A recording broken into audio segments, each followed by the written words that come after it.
So, again, this is our image analysis Ask Me Anything. So hopefully, again, you guys are going to come here and ask questions. We're going to talk about some stuff, but this is a community event, and what's important about a community is not listening to me talk necessarily for an hour and a half, though that is what you have somehow signed up for. But I want to hear more about the folks that are here and why you are joining us and where you're coming from and things like that. So we have a Slido link here.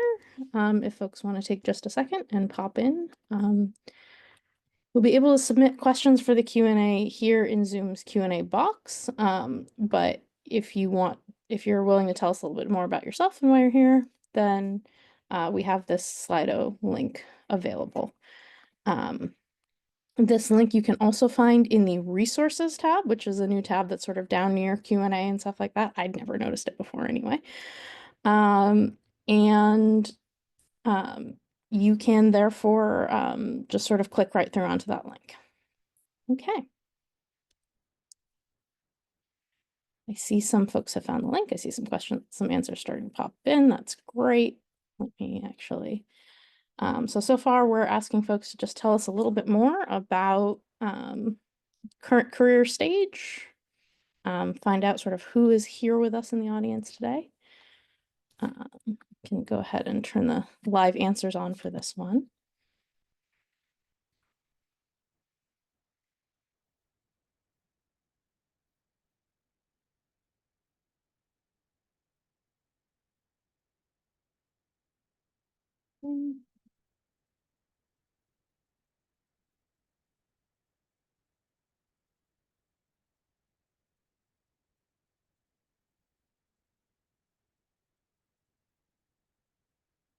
Give this just one more minute. We have our first question in the Q&A, so that's great. Keep them coming, absolutely, please. All right, as we sort of do a little bit more of our just sort of figuring out who all is here today, where are you joining us from?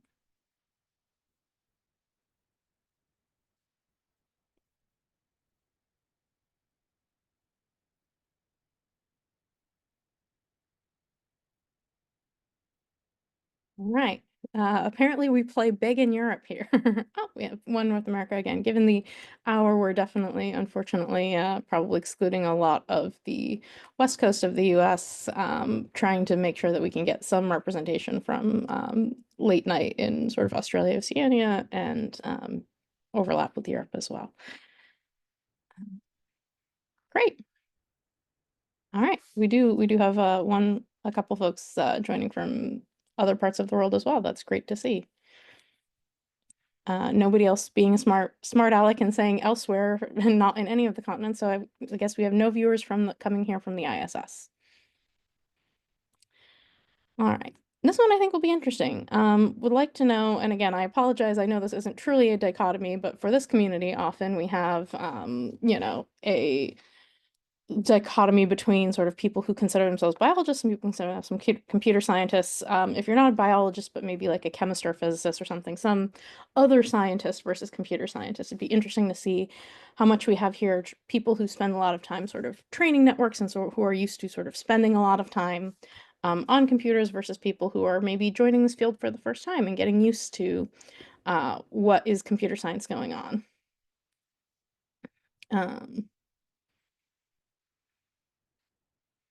And great, we have a couple more questions in the Q&A. Please do keep them coming. We have a few answers to this question now, so I'm going to go ahead and pop in the answers, but please do keep submitting. Just keep the answers private for the first few so that we don't all of a sudden get a rush to one thing and then everyone's like, oh, I don't want to say anything else. So seems like we're generally more on the sort of developer side than the user side here today, but everybody here is welcome, and I hope we have questions from sort of all ends of the spectrum. Should be really interesting to talk about. And last question, and then we will actually sort of start doing some stuff, which is just, again, I know some of you have put questions in the Q&A box. That's great, but if you want to give just sort of a big picture overview, what do you want to talk about?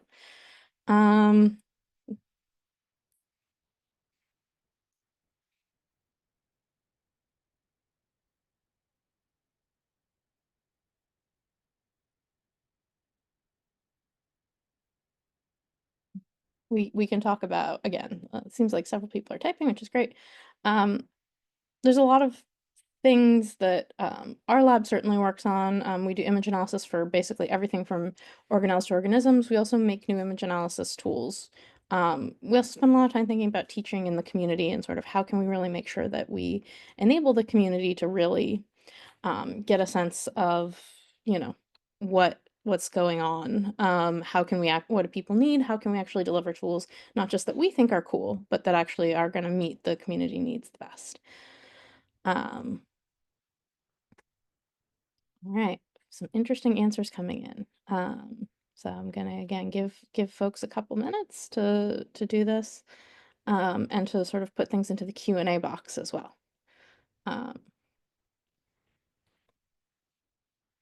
And what's really interesting is we're getting two very different sets of answers in the Q&A box and in the Slido. So I'm very interested to see exactly. All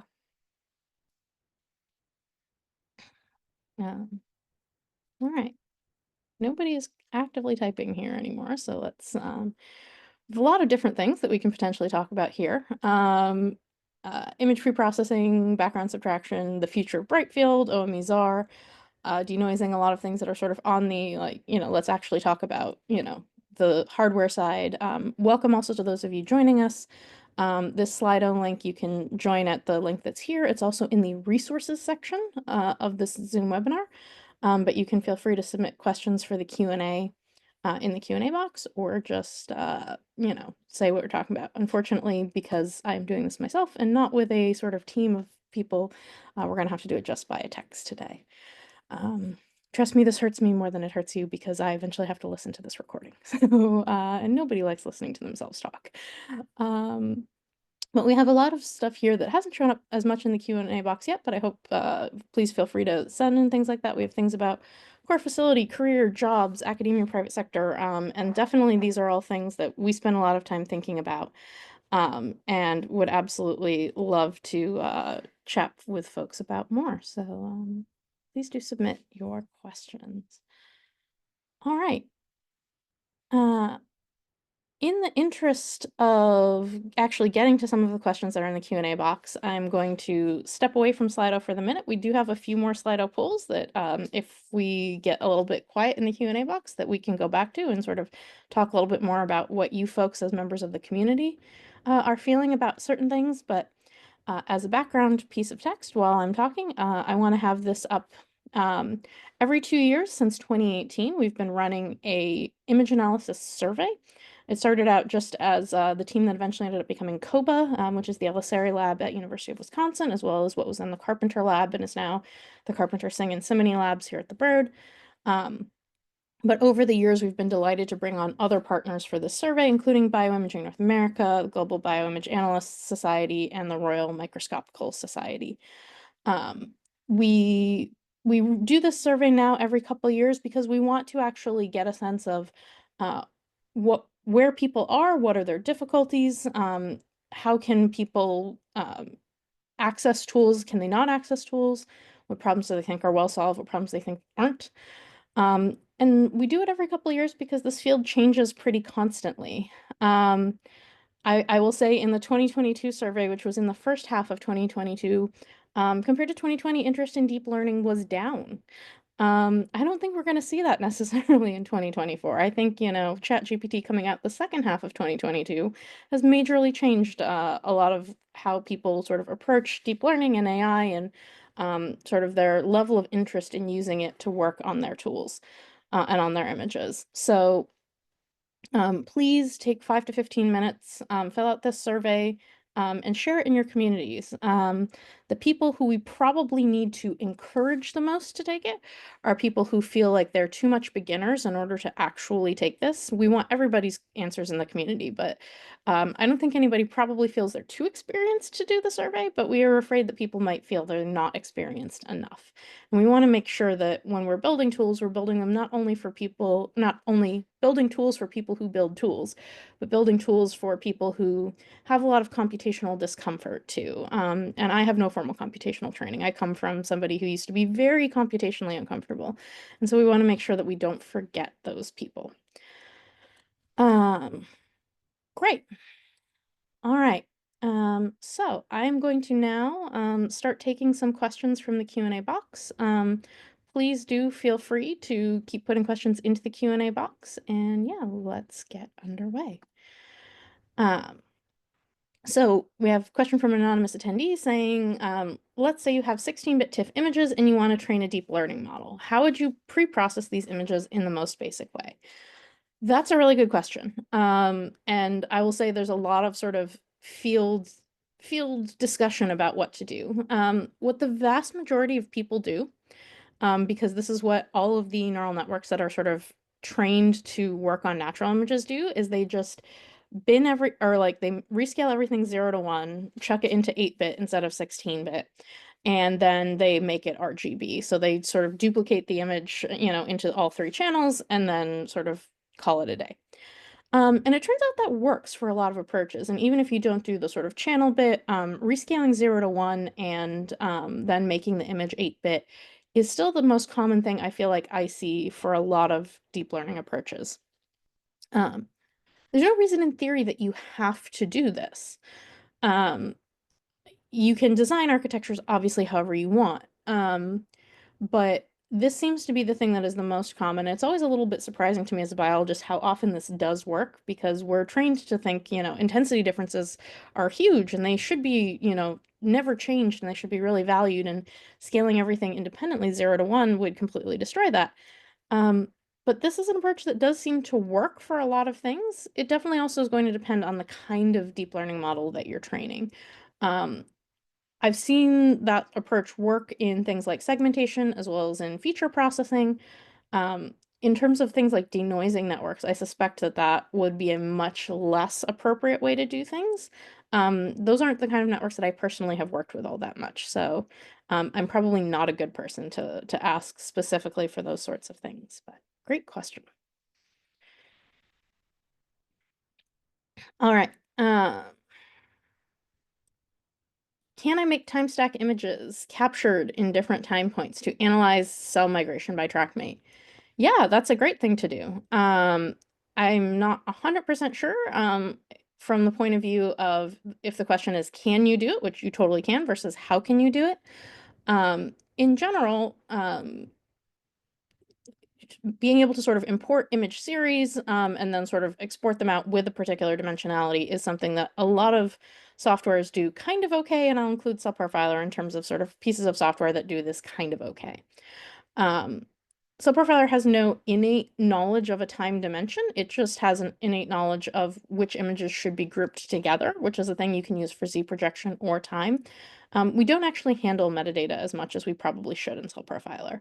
But it's very easy in, say, something like Fiji to change the dimensionality of stacked images, for example, to make things look like a time series, and then be able to put them into something like TrackMate.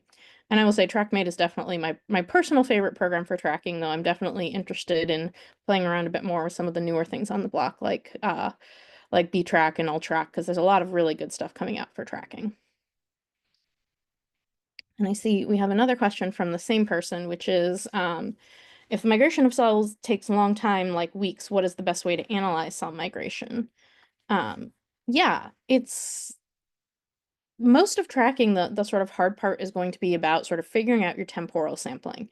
And the good news is, if your temporal sampling can be pretty sparse because your cells only move over the course of weeks, then you don't actually have to sample sort of super thinly, from the point of view of saying you don't have to take an image every hour, probably, if it takes a cell 3 days to move, a few pixels. As with everything in microscopy, there's always going to be trade-offs. So, you know, the if you have something where you are going to be taking things in and out of the incubator because you're sort of sampling not very time densely, then you probably need to do things like have fiducials, where you can make sure that you're always returning to more or less the same point on your microscope. Though certainly there are great tools for drift correction that you can use if you don't always get back to exactly the same spot because you're taking a sample in and out of an incubator over the course of days or weeks. But the advice I will give for just about any workflow, just about any kind of analysis one might do, is to actually sort of start by taking a look at the images and trying to see by eye what you have and trying to see if you personally could think, with sufficient time, you could actually solve this problem. Uh, it was kind of amazing, just sometimes the degree to which people will come to us and give us an image full of cells that they're like, I want to segment and count these cells. And you ask them, okay, where are the cell boundaries? I don't personally see them. They're like, oh, I don't know. I wish the computers were magic buttons. I'd be a little scared if the computers were magic buttons because even if a computer is capable of giving you an answer, the human is pretty much always going to want to check, do I believe the answer? Do I trust the answer? And so if most of the hard part in setting up something that is going to track cells over days or weeks is going to be around making sure that your imaging conditions are set up so that you feel that you can reliably say, this is this cell, and here's where it is tomorrow, and here's where it is the next day, and so on and so forth. Um, and if you feel like you can do that, if you feel like your imaging conditions are set up to do that, analysis shouldn't generally be a problem because, again, things like drift correction algorithms, things like adding fiducials, things like sift and surf, where you can add control points to your images so that you can go through and you can say, here's exactly the same structure over time, are really going to help you be able to handle things from long time lapse movies.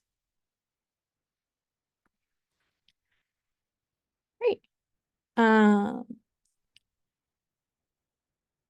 Next question, and again, please do keep the questions coming. This is awesome. I'm a longtime Fiji user who would like to progress beyond the results table of outputs. Without learning new software, big ask, are there post-segmentation tools you recommend to organize the data better, interact with it better?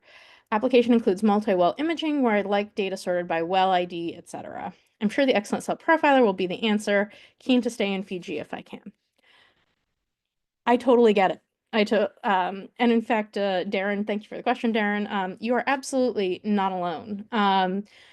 In fact, when the survey that I have the QR code up for, that we run every couple of years, that is one of the most consistent results we've found over the 3 times we've run it so far, is when you ask people, how do they go about solving images? They don't say, I'm going to go learn a brand new tool, because nobody wants to go learn a brand new tool. It takes time and work and effort, and maybe there's great new tools out there, but also maybe I want to get back to doing what I'm supposed to be doing.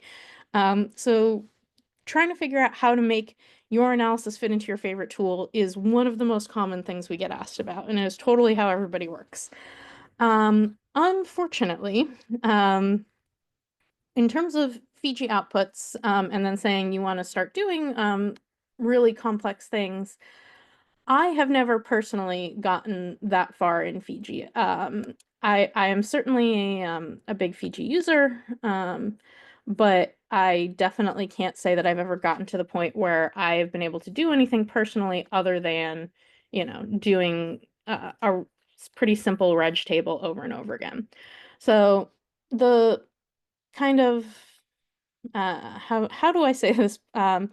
The way that I would often, I'm a big fan of doing things the stupid but easy way. So the stupid but easy way would be to just do things like setting up a metadata column in something like an Excel spreadsheet, and then copying over whatever you analyze sort of over and over, and then as you go, making sure you fill in those metadata spreadsheets.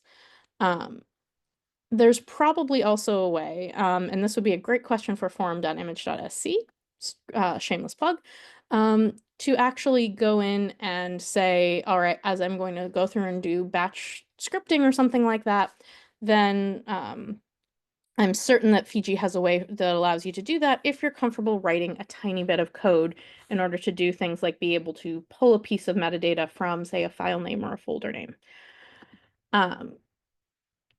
You are probably not shocked that, yes, I do think that Cell Profiler is one of a potential possible list of solutions for this, because ultimately when the sort of, I think, bigger picture question of what you're asking is around, once my experiments start getting big, how can I keep track of my data? And it's good that you're thinking about that now, because a lot of people don't, and then they just find themselves kind of screwed because they haven't thought about that ahead of time, and now they have a pile of data that they're trying to untangle. So I give you huge credit for thinking about this now.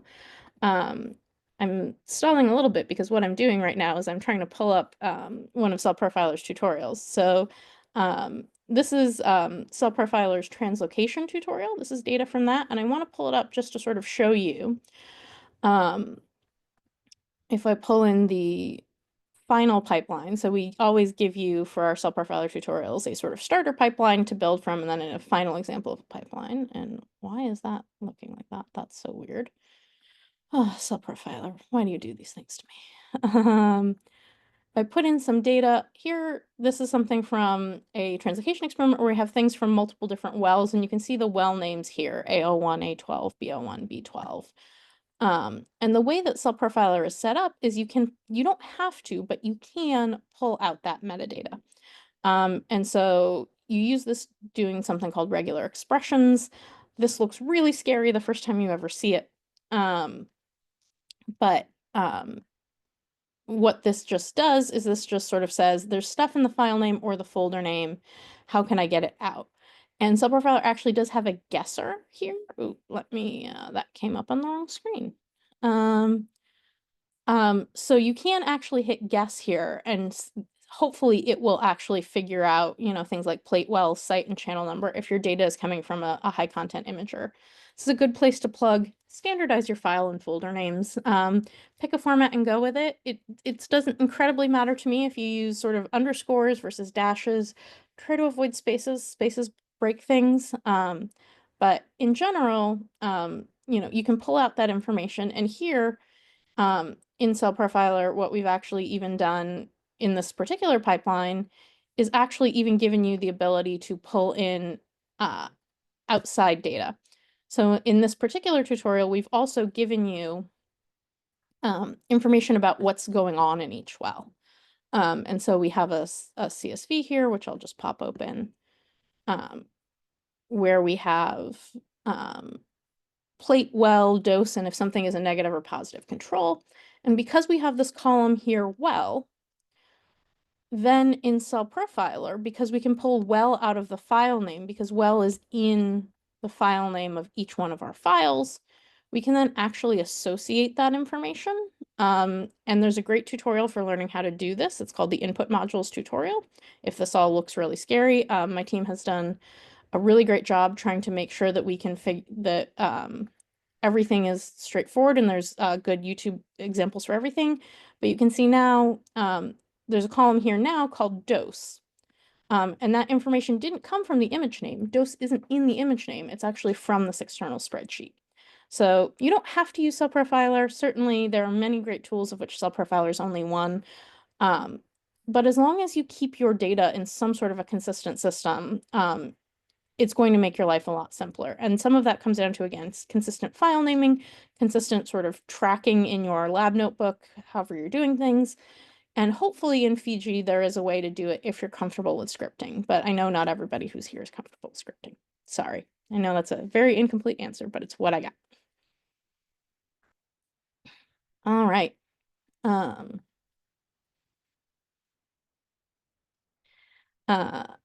Next question.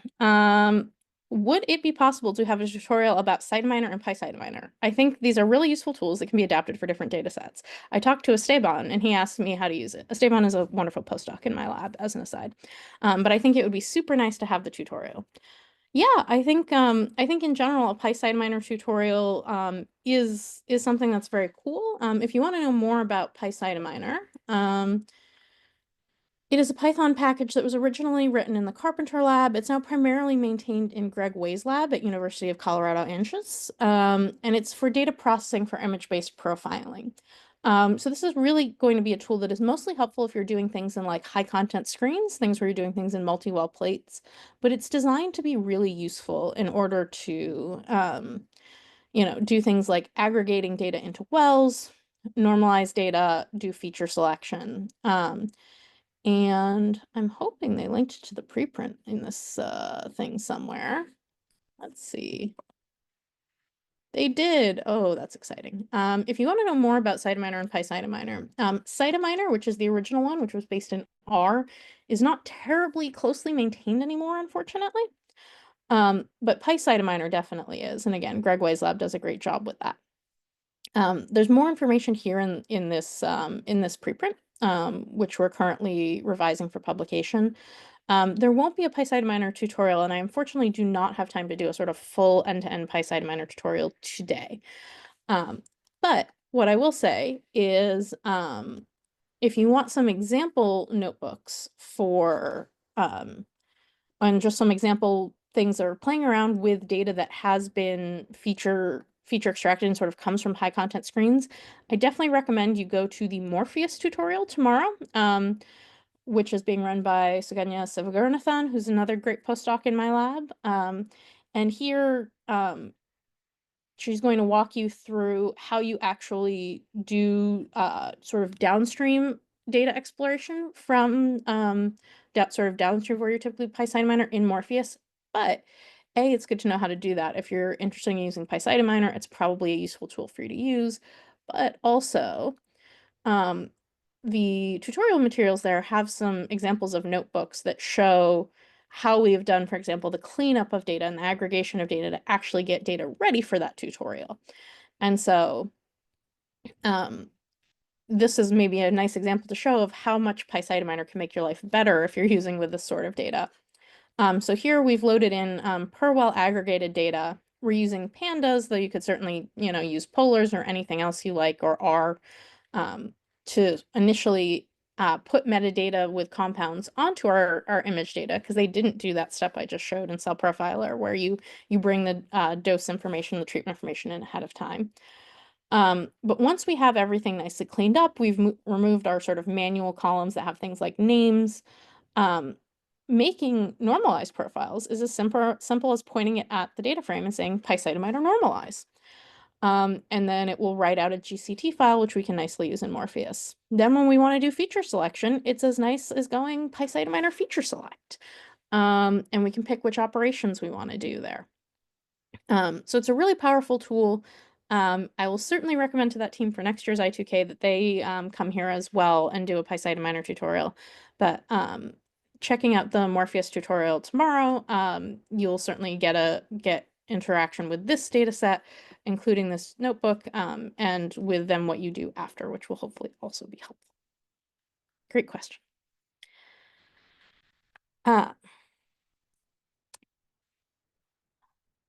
Esteban Miglietta, who wants to know, given the increasingly more powerful LLMs and AI-powered tools for bioimage analysis, do I think image analysis might become a trivial task in just a few years? Thank you, Esteban.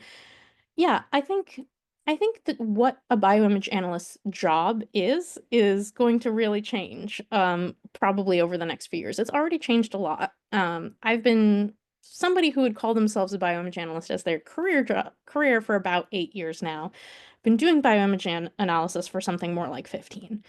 And the kinds of things we can do with tools like CellPose now are the kinds of things that we really only dreamed about in 2016. I remember in 2018, we were setting up for the Data Science Bowl, where we asked people to train a nucleus segmenter that would work in bright field and H&E and fluorescence all at the same time. And we had a lot of discussions of if that was a bad idea, because it was so hard a task that nobody would be able to do it. But of course, people did do it. And now you have things like CellPose and Stardust and other great deep learning tools that can make a lot of the steps that have been traditionally hard in bioimage analysis a lot easier. When it comes to LLMs and AI tools, there's sort of a couple different flavors of those things. And if you haven't checked out the Globius seminar series so far on LLMs and bioimage analysis, I definitely recommend that when the YouTube videos are up, which I've heard is going to be soon, you can check those out. I'm not a huge fan of a lot of the LLMs, but I'm more of a fan in the flavor of LLMs that are things like the Bioimage IO chatbot. Because with the Bioimage IO chatbot, which for some reason I can't Google, I'm only getting stuff from Google Drive. There we go. There's the paper. So this is a great tool that's come out recently that I really like. And I really like it because it uses LLMs for doing information retrieval so much as information generation. Um, so using LLMs to sort of understand what a person's asking for and go try and find the most likely human created, human curated result from a database, I think is a lot less dangerous and is potentially something that can make a huge difference in people's lives going forward in terms of how they do bioimage analysis. So I'm really excited about tools like this. And I will say they're incredibly smart, hardworking, good friends of mine who are working on things where it's deep learning for code generation too. My concern with deep learning and LLMs for code generation simply falls around the fact that for most of those things, you have to be already pretty good at knowing what the answer should be in order to get a sense of if the AI is sort of making stuff up or not. Deep learning LLMs are really good, and what they're trained to do is to predict the next plausible word. And their idea of what is the most plausible analysis might not be the analysis you personally are trying to do. And so if you are the sort of person who understands the code that it's generating well enough that you can push back and say, no, that isn't what I wanted, then I think LLMs for code have been incredibly helpful. And again, I know smart people who are working really hard on them, and so I'm sure they're going to be really powerful. But for where the technology stands right now, um, I think where they're going to really add the most value is sort of going through and pulling workflows for particular use cases. Um, but even if, LLMs and deep learning tools solved every problem that we have as image analysts today, right now, um, people keep inventing new microscopes. People keep inventing new technologies. People keep making new kinds of images. And so I think as bioimage analysts in the future, we'll spend less time doing things like tweaking classical segmentation parameters. But I definitely think there are still some jobs out there. Uh, Great question, Esteban. Thank you. Awesome. Yes, thank you everybody who has joined us recently. Please do keep the questions coming in the Q&A box. And we will make sure to go through and do a few more Slido questions as we get through a little bit later. But for now, let's go back to the Q&A box. Regarding image dataset curation, do you filter out images with staining artifacts? If yes, how do you do this? It's a great question. QC is hard. Quality control is something that is really because what an image should correctly look like is almost impossible to know in terms of like all of the kinds of things that are bioimages, saying, there's a specific sort of intensity profile or metric that should be true of all good images is basically impossible. And so figuring out um, what are the bad images can also be really hard. Um, I will say that um, we have a cell profiler tutorial that does exist for quality control for high throughput imaging experiments. That's written by Mark Bray. He's an amazing former member of the Carpenter Lab. And if you go to tutorials.cellprofiler.org, you can find a version of this tutorial. In practice, we don't do this much anymore simply because if our data set is small enough that we can just look at every single image, we do that. And we don't have a hard cutoff for how do we sort of remove out of focus, debris filled images, etc. Um, it's a little bit wishy-washy. If you're doing things on a high content plate, you typically don't want to take the time to figure out like is each and every image good. And if you're doing things sort of where you're taking images manually, of course, don't take images that are bad. Very easy to say. Yeah, just don't take images that are bad. It's as simple as that. What we most commonly do now for our high content screens, which I'm going to go ahead and assume is what you're asking about, is we actually go through and oh yeah, I should pull up the version from the lab because I don't remember if the Bird Institute subscribes to current protocols or not. But we actually run a workflow when we're creating segmentation pipelines for high content screens. And what we actually do is look at one site per well. And we have a paper in current protocols. You're welcome to look it up. It's Dobson et al. Where we actually go through, we make a whole plate stitch of one image per well. And you can see that sometimes what that shows us is that a few images do have problems. Um, we typically take about 10 images per well in our most common workflow, and so looking at about 10% of the images is enough to give us an idea of if there is a major quality issue that we should go back to the biologist and ask them to do the experiment again.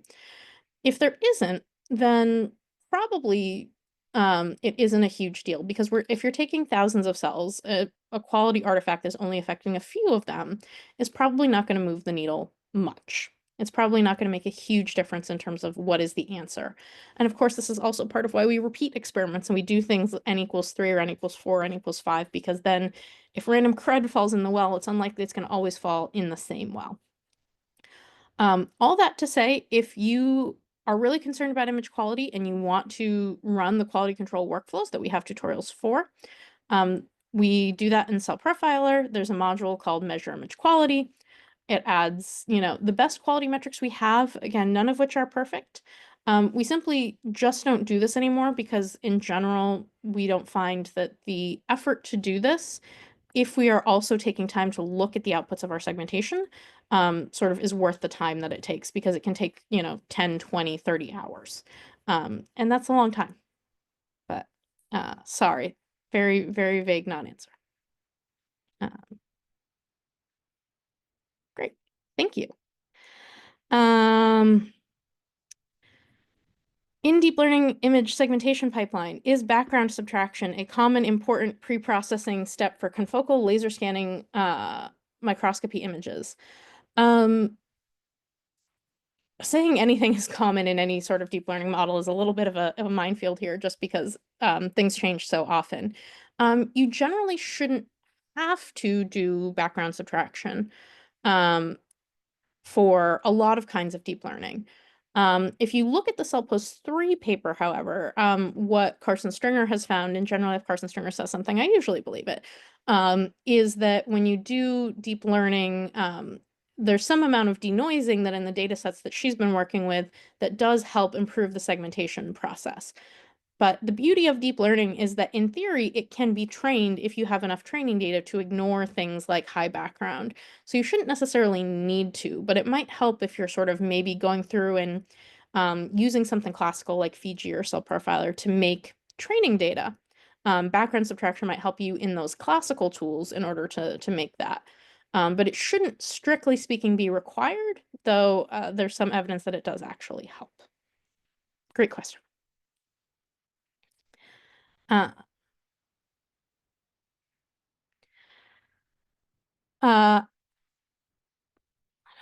uh, sorry, bunch of questions coming in, and I'm just trying to read through them all, and I'm so excited all the engagement that we're getting here. All right. Somebody saying they're going to come to the Piximi tutorial. So Piximi is a great tool that I'm going to now shamelessly plug. From a bunch of labs, including now primarily maintained in our lab, which allows you to do deep learning in a web browser. I see a lot of potential with Piximi. Can I upload my own deep learning models? If yes, can I use my PyTorch models, or do I need to convert them to TorchScript or Onyx? Great question. So Piximi is written in TensorFlow.js. So PyTorch is not going to work in Piximi out of the box. You can upload your own classification deep learning models if you would like to in Piximi, but they do need to be Onyx models or TensorFlow models. I think we support Onyx. If we don't, we will soon, but we definitely support you uploading your own TensorFlow models, that I'm sure of. Segmentation, you can't actually load your own local model yet. And the reason for this is because there is no one standardized for segmentation models way of spitting out data. So for example, if you have a segmentation model that's based on stardust, what you get out of your model is not actually labels. It is a 33 channel image that shows the 32 directions that stardust sort of tries to measure polygons in, as well as a probability map. With CellPose, you get the flow diagrams, which is you get 3 channels plus 1 that's probability. There's a lot of different ways that tools spit out segmentation models. And in order to not have to rewrite everybody else's post-processing in Piximi, we're trying to figure out ways that we can do that in a sort of smarter fashion, whether that's finding versions of models or prioritizing models that do all of the post-processing actually in the deep learning model. So something like Instance Egg has, which just came out, promises to do this. But this is definitely a feature that's on the roadmap. We want to support it. It's just not yet supported. So, great question. Um, what do I see the role of a pathologist may be in this space? That is a great question. I wish that medical imaging and pathology talked more with sort of the rest of light microscopy than, in fact, is typically done. Um, I think digital pathology has a lot to teach us in terms of they have embraced a lot of things that a lot of cell biology image analysis hasn't. Things especially like stain prediction models of, I'm going to take H&E and I'm going to sort of predict what Masson's trichome would have looked like, for example. Um, but I think, like all domain experts, pathologists, biologists, etc., give us data, give us annotated data, give us well-structured annotated data. Data is the biggest problem for making better models and tools, and just sort of having the field work in a standard way so that in general, if I make a tool that expects that images are going to have a certain name, that your data will then have that name.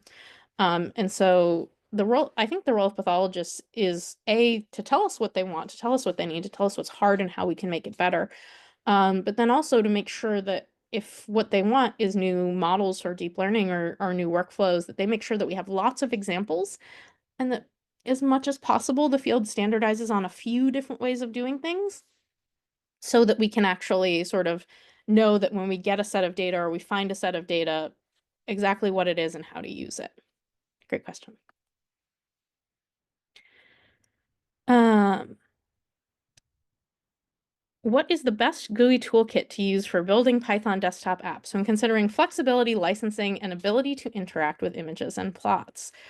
Oh, Brian, you are trying to sort of pin me down into, making it potentially, there's a lot of GUI toolkits to do things like this. I will say as a sort of general principle, we ourselves have been moving away a bit from prioritizing desktop apps versus prioritizing web apps and things like Piximi because desktop apps are hard. Supporting multiple platforms is hard. Whenever a new kind of chip architecture comes out, everything gets broken and we need to do it again. It's not trivial. Cell Profiler is built in WX Python. It has worked very well for us over the years, but like many things, it is supported by like one or two people, which makes it potentially dangerous that someday those one or two people could stop and all of the support could just go away. Napari and things like that are based on PyQt. I believe Cellpo's GUI is PyQt as well. PyQt is great and really powerful for lots of things. It is, my understanding, GPL non-commercial licensed, a lot of variants of it, which means if you're making tools like we do that you want somebody who's in a pharma company or somebody in a biotech to be able to use your tools, from a licensing point of view, that's not great. So I'm going to not answer your question beyond those descriptions by saying we're really excited then about sort of, rather than building desktop apps, building sort of no-code web apps. And so Shiny for Python is something that's potentially quite cool along with Quarto. Those are ones that we are excited about. And the other thing that we like is Streamlit. And so I can show you an example of a Streamlit application that we've made, which allows us to spend about $50 a year, which is not nothing, but is less than the hassle of a lot of other things. Hosting a tool on the web, where then we can have interactive buttons and widgets and things, and we can embed essentially arbitrary Python code as long as it's installed on our server and a user can run it. And so, like so many things, my answer is going to be, for your original question, desktop apps, it really depends. Most things I think are either WX or PyQt. If there's something else that's popularly out there. I'm not personally aware of it. But building desktop apps is hard, and think long and hard before you do it about whether the maintenance burden of something like that, especially over time, is going to be sustainable for you, because it's really hard for us to sustain Cell Profiler with a small team, even though it's got a lot of use in the community. Um, When using labels from Cell Profiler and TrackMate, is it possible to keep the Cell Profiler object IDs? For example, if I wanted to link object measurements made in Cell Profiler to tracked objects in TrackMate. I don't know. The TrackMate, um, I don't know TrackMate well enough to know for sure. I think if you are spinning out labels from Cell Profiler and you just, have TrackMate bring in manual labels, that I think should work.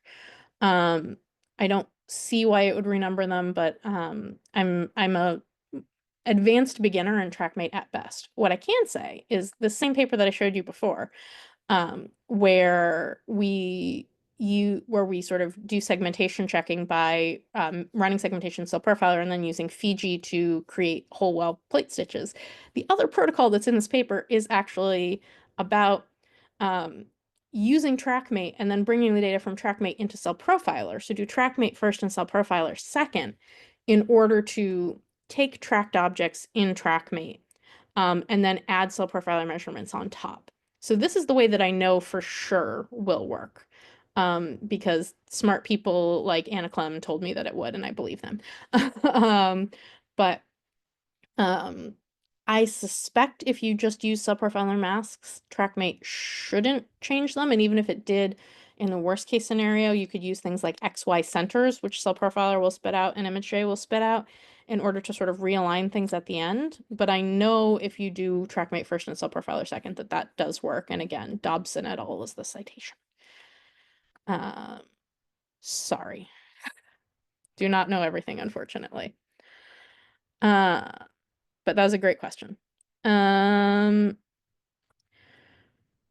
Hi, I've been working for image data analysis for quite some time, focusing on analyzing both micro and macro multi-channel hyperspectral images. My experience includes classical machine learning, training, fine-tuning, and deploying deep learning fundamental models. Wow, you're awesome.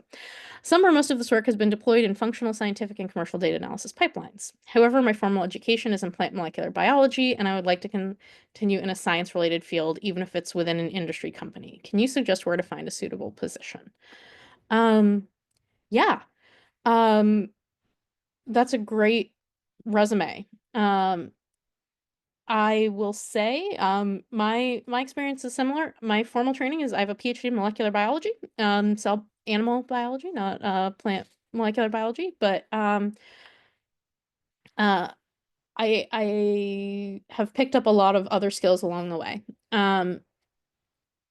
In general, depending on what continent you're based on, Europe seems to be much further along than, say, the United States in terms of there being demand for bioimage analysis as a career and demand for bioimage analysts in things like academic core facilities. Um, and there are places, again, where that's pretty far along. EMBL has Christian Tischer, who's been there for years. And France Bioimaging has FBias, which supports bioimage analysts in a few different facilities. There are definitely things in Europe if you want to stay in academia. In the US, it's harder.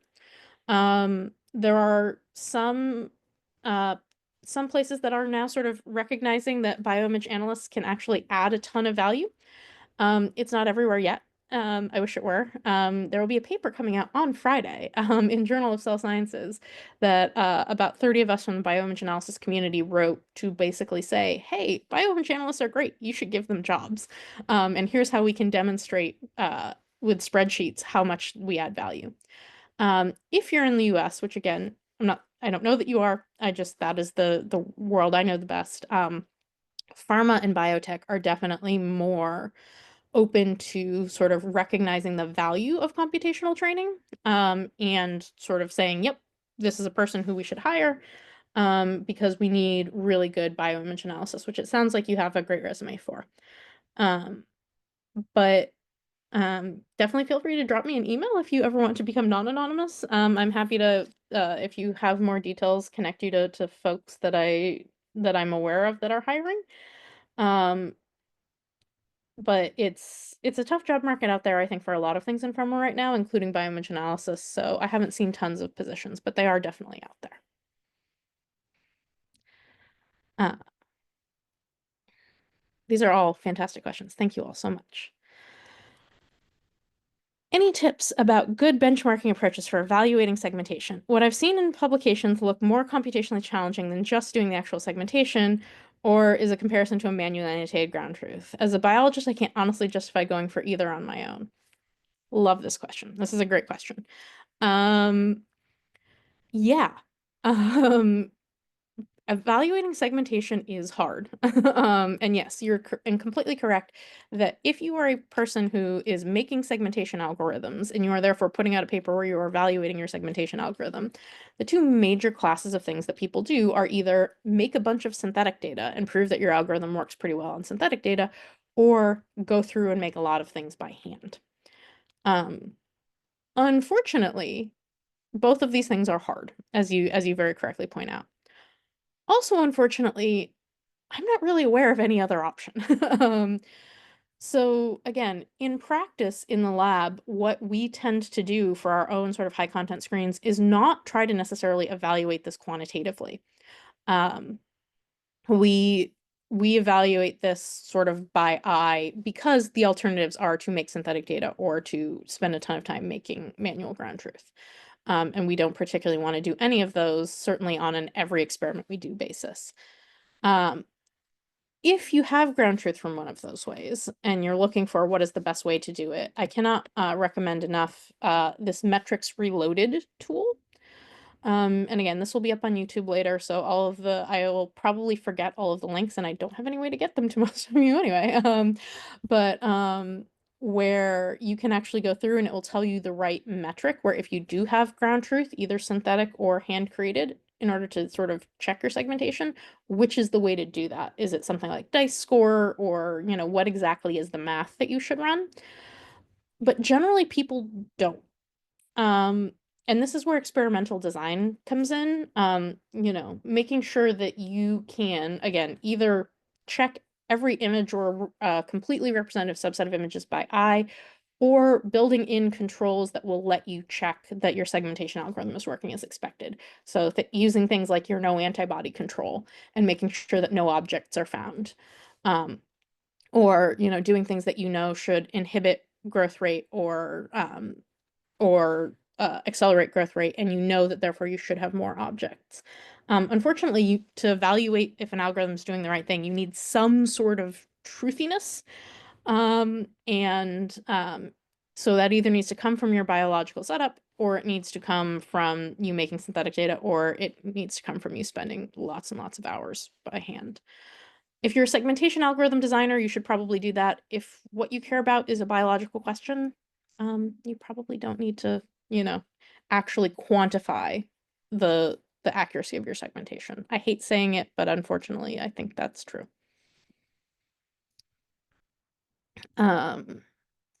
Is there a specific Python package that you would recommend for handling metadata in 3D TIFF images like pixel spacing? I know of AICS image.io, but it seems like it is not used as much as TIFF file. That is a good question. And my answer probably would have been either TIFF file or AICS image.io. Yeah, TIFF metadata is hard in any language. Those I think are probably the least worst ones. I mean, in theory, anything that can sort of read and write the OME spec is hopefully the way the field is going forward. Yeah, I don't have better recommendations than that, unfortunately. Sorry.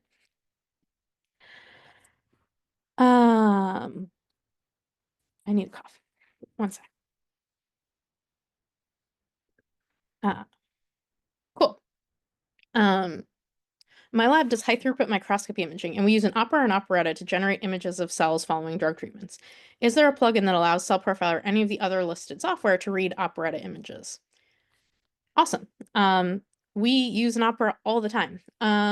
We don't have an operetta, but we do have an opera. It depends a little bit what you mean by read the images. If what you mean is we've exported the images out as TIFFs, yes, Cell Profiler can read those TIFFs. And in fact, we have a great tool that was written by Lee Kaminsky originally, called PE2 Load Data, because back when operas and operettas were made by a company called Perkin-Elmer, now that company is named Revity, so now this name doesn't really work, but anyway, that's the name. Where you can take opera or operetta metadata XML files and turn them into CSVs for Cell Profiler's load data module. If what you mean is without exporting them from the database, can Cell Profiler just reach into the Revity image database and pull them out? I wish. The Revity is not interested with giving us the ability to do that.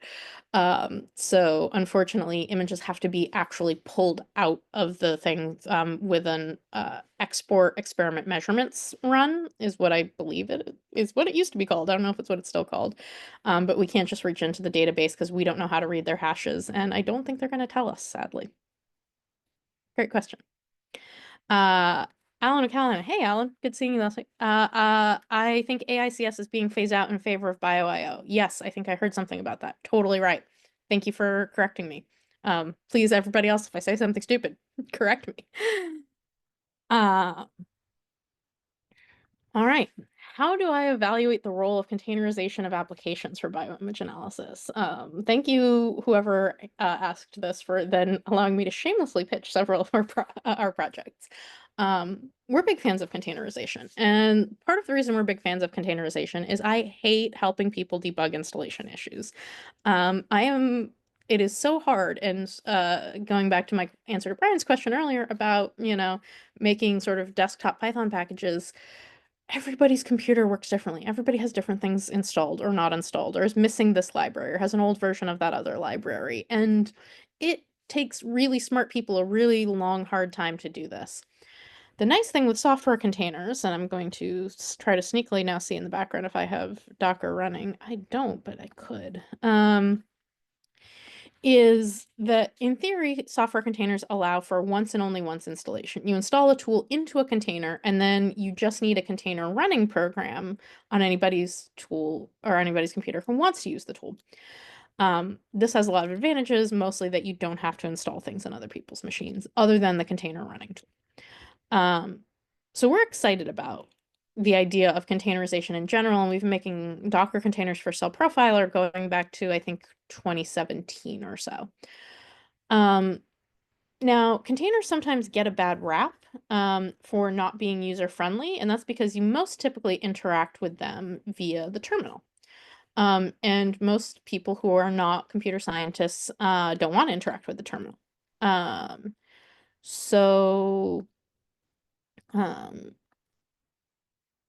But you don't necessarily need to interact with the terminal in order to interact with a containerized tool. So this is a neat little demo app that was originally made by a great former postdoc here, Callum Terminskoya, where this is a container where we have an image analysis algorithm that is living in a container, but what it also has in the container is a tool called Gradio. So if you've ever used Hugging Face, you're familiar with the Gradio interface. It is just a sort of tool for making web applications. So built with Gradio. Again, this little thing should look familiar to anybody who's used Hugging Face before. And this allows you to have a Docker container to spin up a containerized tool in a way where I never touched my command line. I only opened this Docker desktop program. I had already pre-pulled this container, but I never touched my command line. And now I have a web access to a tool. So we're really excited about that in general. Now, a couple issues with that. First of all, it takes time to make an app like this. It takes time to learn how to make a container. And also that doesn't fully solve the problem of there are lots of tools that people are making that even if they were in containers, we don't actually know what they are. So we've been doing this project called Bilayers that we announced to the world publicly at I2K Milan last week, where we are excited about the idea of putting all of our favorite tools in containers, at least anything that can be run from a command line. This isn't going to work well for tools that need like super interactive interfaces. You know, Napari, this isn't going to work well. But things like where you have a deep learning model that you can just sort of train and or run. If we put all of those in containers, we can then, and we describe those containers, we can then wrap each tool containers, which are the circle here, in a second outside container, aka bilayer, that contains something like a Jupyter notebook that's pre-configured exactly for that tool, or a Gradio app that's pre-configured exactly for that tool. And we can also use it to do things like make cell profiler plugins that we can access without you needing to co-install cell profiler next to cellpose, next to stardust, next to everything else, and then your dependency hell and you start crying a lot. So we're definitely really excited about this idea. All credit to Rajvi Shah, who's an amazing member of the group who started working on this a few months ago and already has a sort of V1 working. So we think containers are a big part of, you know, the successful route forward. But they're not everybody's cup of tea. Docker in particular is a corporate product. There's things with permissions issues, so we're evaluating other container runners like Podman. But we think containers in general are going to be a big part of sort of keeping bioimage analysis sustainable and keeping tools usable for longer than 6 months or a year, which is in our experience about how long a Conda environment file lasts before it's useless. I have found that Harmony Revity software does the cell painting feature extraction pipeline about 4 times faster than Cell Profiler. Do you know why this could be? I don't know for sure because I don't know how their software works, but I definitely know they have more software engineers than we do. Yeah, they probably have a much bigger team than we do who are spending a tremendous amount of time getting the time of all of those things down and making optimizations in a way that we just simply don't have. Cell Profiler is supported by one person. His name is Nodar. He's a great engineer. And it has never, throughout the history of the project, been supported by more than 2 people at a time.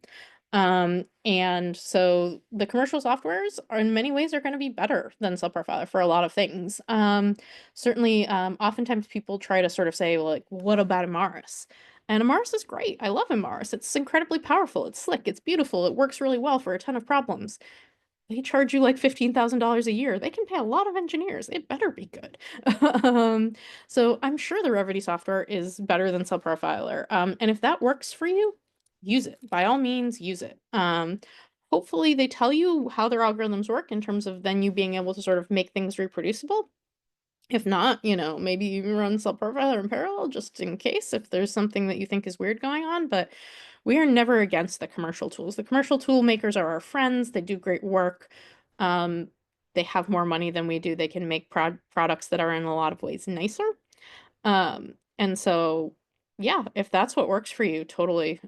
We have some internal data that shows that basically the Revity extracted cell painting features and Cell Profiler cell painting features when you then go to like cluster samples give the same answer. So you have my permission to not use Cell Profiler and to use Revity. Great question. Yeah, that's all of the Q&As in the Q&A box. So why don't we go ahead and return to our Slido. And in the meantime, if other questions come up, please put them in the Q&A. But again, I've now talked for a literal hour in a row. Let's hear more from you guys. So would love to hear a little bit more. So this is a figure from a paper we put out last year. One thing that we're really trying to promote to the community, and I suspect a lot of people on this call, I'm going to be preaching to the choir, but the image analysis is not just something that you do after multiple rounds of going back and forth on your sample preparation and image acquisition, and you optimize all of these things, and you take all of your pictures, and then you come and do image analysis and data interpretation. In theory, these things should feed back. And you should be thinking about what is the eventual metric that you want to measure as you're preparing your sample, and then figuring out from your pilot data if you can do it. And if you can't, you know, making sure that it feeds, that you change your experiment so that eventually you are certain that your sample preparation supports your data interpretation. Um, so, so this is a ranking question. If you are just joining us, the Slido is in the resources tab. And or you can join at slido.com or use your QR code here, but would love to just get a sense of which part of the experimental cycle is actually challenging for folks.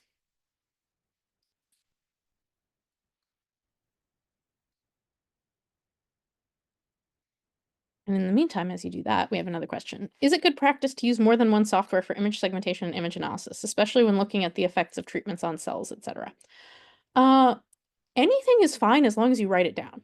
And I mean that pretty literally. Just about anything is fine as long as you write down what you did and you write down the critical parameters of what you did, so that somebody can reproduce your analysis, whether that analysis takes 1 tool, 5 tools, 10 tools, hopefully not 10 tools, because then probably you're making your life harder for yourself than you need to.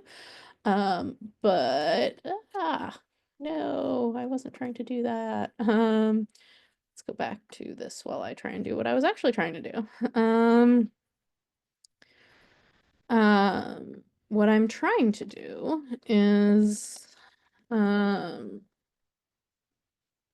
when I say sort of very glibly there, write down whatever you did. I don't, there's sort of very specific guidance that if you would like, you can have for, what I mean when I say write down everything you did.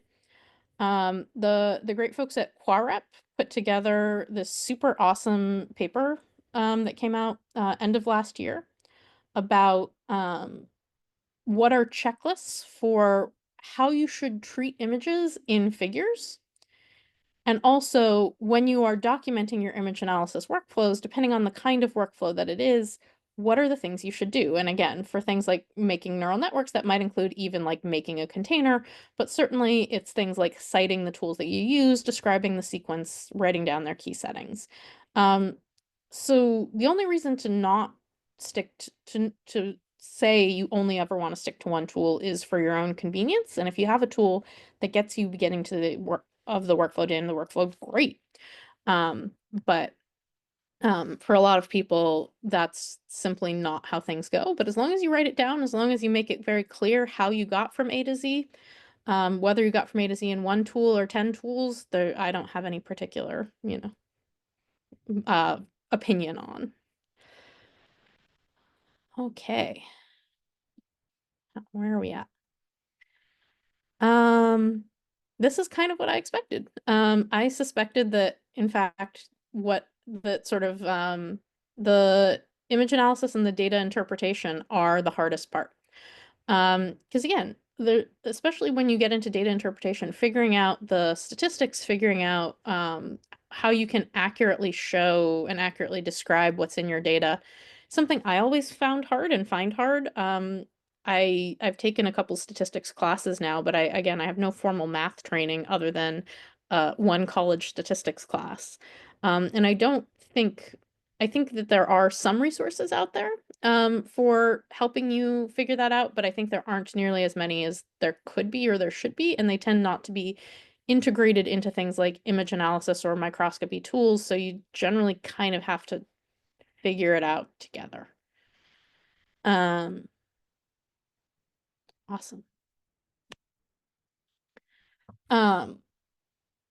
If we're talking about image analysis specifically, these are what we have sort of claimed, at least, are the sort of typical steps in an image analysis workflow. Dealing with files like in terms of getting them off your microscope, making them like getting them out of a proprietary format, possibly just sort of dealing with the number of them, dealing with the scale of them. Once you have your files, sometimes you might need to do image pre-processing like background subtraction or stitching or even, stain prediction. You have to find objects, and then again, this measurement, classification, and interpretation. Once you have the images, how do you actually turn them into the answer to a question once you've found the objects within them? So same idea, ranking poll, what's hard for you here? And I'm not asking this just because I'm like, want you to feel miserable and reflect on all of the things in your lives that are making you miserable. It's really mostly about making sure that we as tool builders focus on where is the right thing for us to focus on. Um, it's very easy to get sort of sucked into your bubble and, only work on solving the problems that are hard for you personally, which is part of why we do this community survey, which is in the resources tab, and I will show you the link at least one more time before we wrap up. But um, because we don't want to only solve the problems that are really needed by the people who write image analysis software for a living. Um, I will go so far as to hazard that the median biologist working in a biology lab does not write any of their own software. That was not my plan when I started my biology PhD. And so making sure that we are not, out of touch with what the community needs, but we're really keeping in touch with what everybody needs to make their lives easier. So again, I'm not just doing this because I, want to, ig- reinforce your pain. Yeah, pre-processing. Pre-processing is interesting. I think it's an amazing statement on the source of the field that like I think if we had done this poll 5 years ago, everyone would have said object finding. But the segmentation algorithms like, cell pose stardust, I know I've called those two out a bunch because they're good, but deep cell, like all of the deep learning segmentation tools are getting so much better. The fact that object finding is in third, I think is very, very different than, what we would have seen even just a few years ago. Um, but yes, now we get into image preprocessing, and image preprocessing is hard both in the sort of technical sense, but also it's a little bit harder to think about in the ethical sense in terms of like, especially when you get into things like, deconvolution, denoising, stain prediction, how much can I trust what the algorithm told me about my data? Is this actually my data? Is this actually reflect what's happening in the real world? And sometimes, you have a deep learning or you have a denoising algorithm where you can check sort of noisy data versus clean data, but some of them just take in a noisy result and spit out a clean result. And it's incredibly powerful and it's a huge, win for the community. And I'm so proud of my friends who make those sorts of things, but it's definitely something that could be dangerous if you sort of trust too little or too much what the algorithm is telling you about, what's going on. Um, Last question. Um, I mentioned that this is a paper that this is coming out on Friday, where we have a lot of people from the bioimage analysis community who got together and basically said, what is the bioimage analysis community? Who are we? What do we need? What do we need from each other? What do we need from biologists? What do we need from journals? What do we need from funders? And we sort of settled on this list of barriers to doing better bioimage analysis, some of which are sort of structural, some of which are community, some of which are personal. And again, there's a lot of incentives that are not currently well aligned between sort of everybody working there most efficiently and everybody having the easiest time of things. So last poll of the day, would love to just hear from you folks on what are typically the most challenging barriers for you in a ranking sense.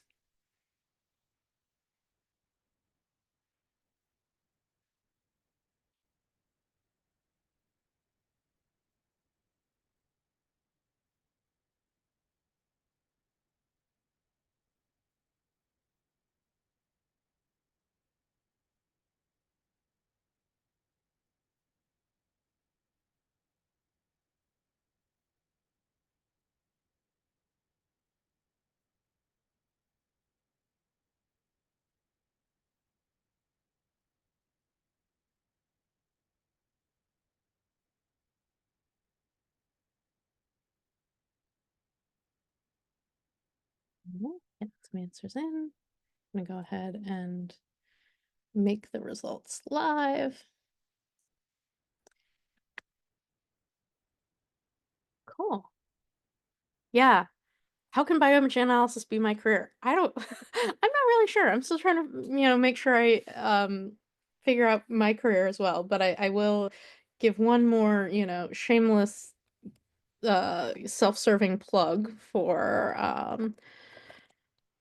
Um, we have been running now at the Broad for the past 5 years a postdoctoral training program in bioimage analysis. And I'm incredibly, incredibly, incredibly proud of all of the folks who have been here and working in it and try and given us the gift of a couple years of their lives in order to train them with the skills that they need to become a professional bioimage analyst, even though figuring out how to do that job is still a really hard thing.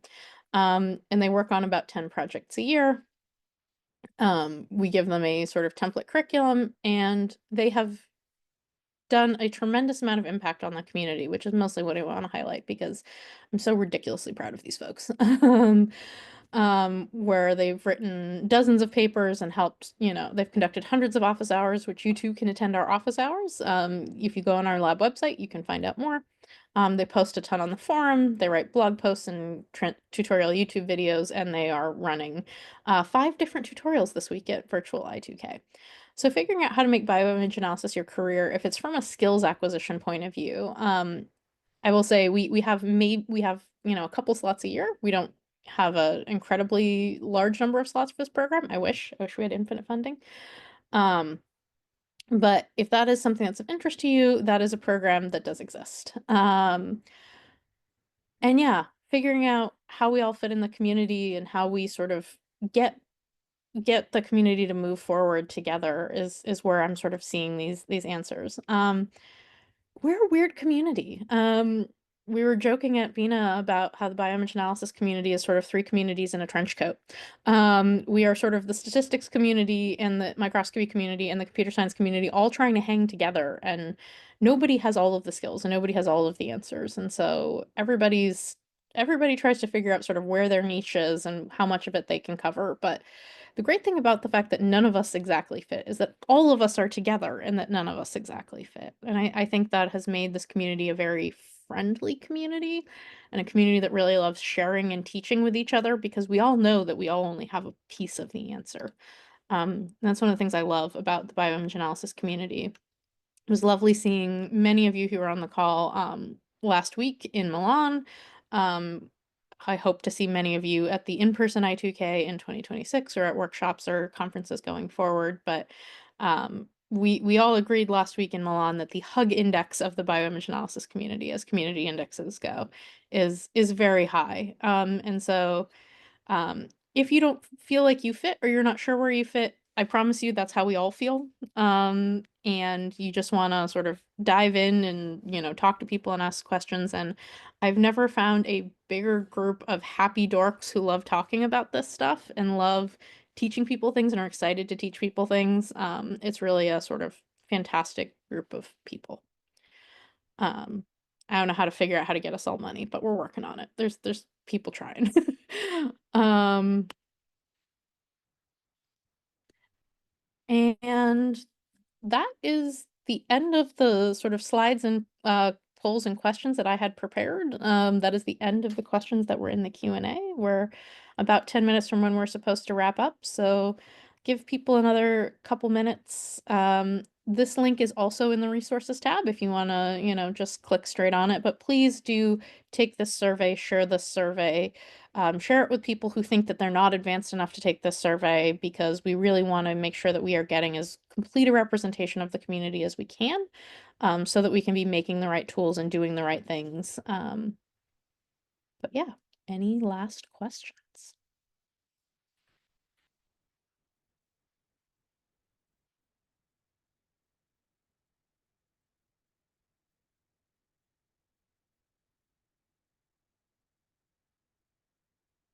Uh,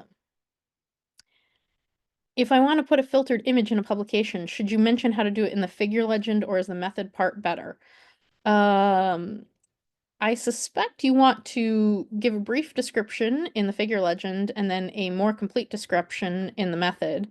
Um, but that is something where, again, what we're talking about filtered, if that's just sort of like a Gaussian filter or sort of like a simple background subtraction, versus if you did something very advanced like a stain prediction. Certainly I think you don't want to imply in your figure legend that it is a raw image. But often figure legends aren't a great place to put tons and tons of technical detail. So that's how I would handle that.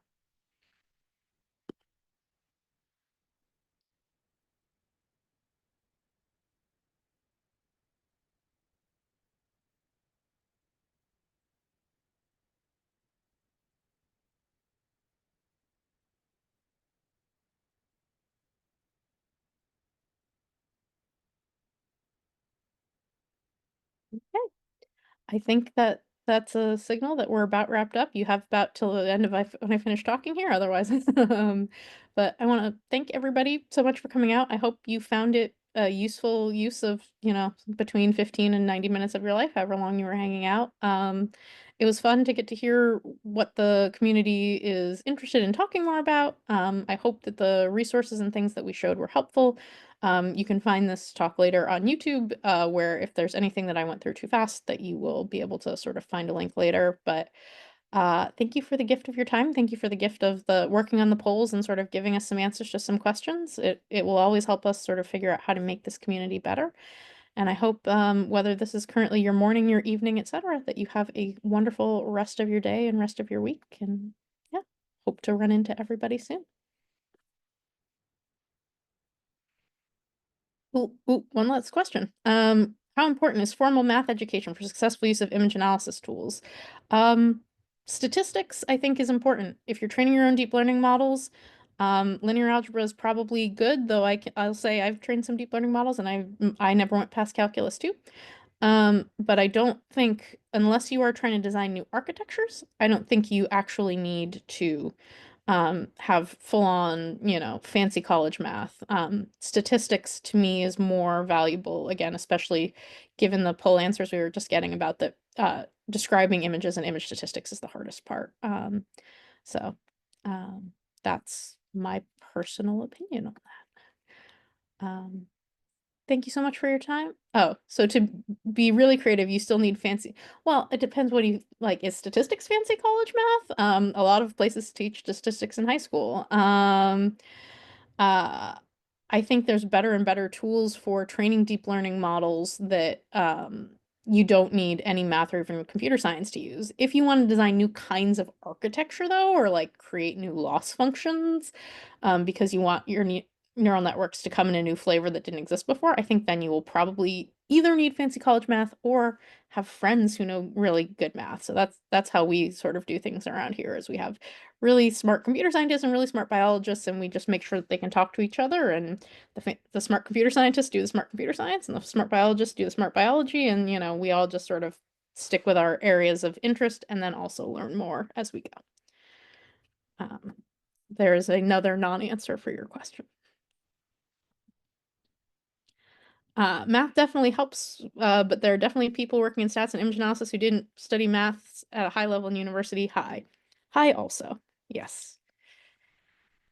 Do I interact with any pathologists? We have one who works in the group. Her name is Chada Vishadasgupta. She did the advanced cell profiler tutorial yesterday. We don't interact with tons of them, but I'm happy to interact with more of them, and I will say the ones that we've interacted with and that we have in the group, I like very much. Uh,